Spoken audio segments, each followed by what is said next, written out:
My background is really quite multidisciplinary. I have experience in a lot of different sectors. So I've worked in government, I've worked at universities, I work for nonprofits, and then I've also been in a lot of different types of roles. But a clear thread through all of that has been around different types of systems, whether or not they're ecological systems or economic systems or policy systems.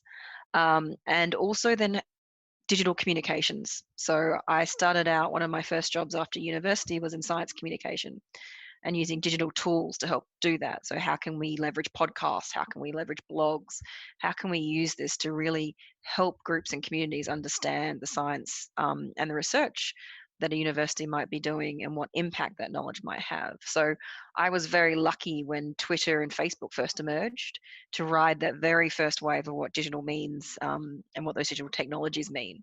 And since then, an understanding of digital and technology and how it changes existing structures and different contexts has stayed with me throughout my work. Okay. And so when throughout your journey, whether it be at school or at university or, perhaps later in your working career, when did your real passion for technology and digital transformation really hit you, and what it can help achieve? When did you sort of feel that, like, this is an area I really want to explore, I really am enjoying it?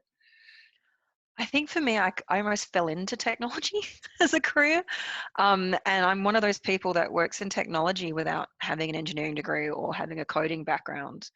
I'm one of those people who provide the huge suite of other things we need to do when we think about technology.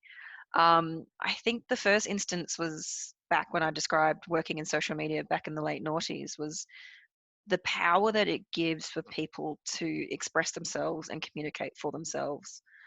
Um, One of the things that I had back then was I ran probably one of the first influencer networks in Australia using Twitter. So back before influencers were a thing, we developed a network of Twitter users to help fringe performers access audiences. Hmm. And that was before every comedian had their own Twitter account. We were helping them get access to people through our own networks. So what really interested me was the power it had to change structure and systems and dynamics of power. Hmm. So that was the first thing. Um, I mentioned that I had a stint in a not-for-profit. It was also about how can you help use it to organize to create social good? Hmm.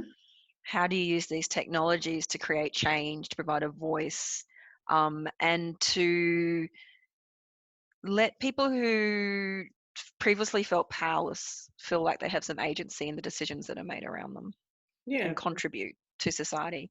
In terms of its power, it's probably a bit of a long-winded answer, but my journey has very much been a how do we use systems to improve through different types of systems? How do we improve the environment?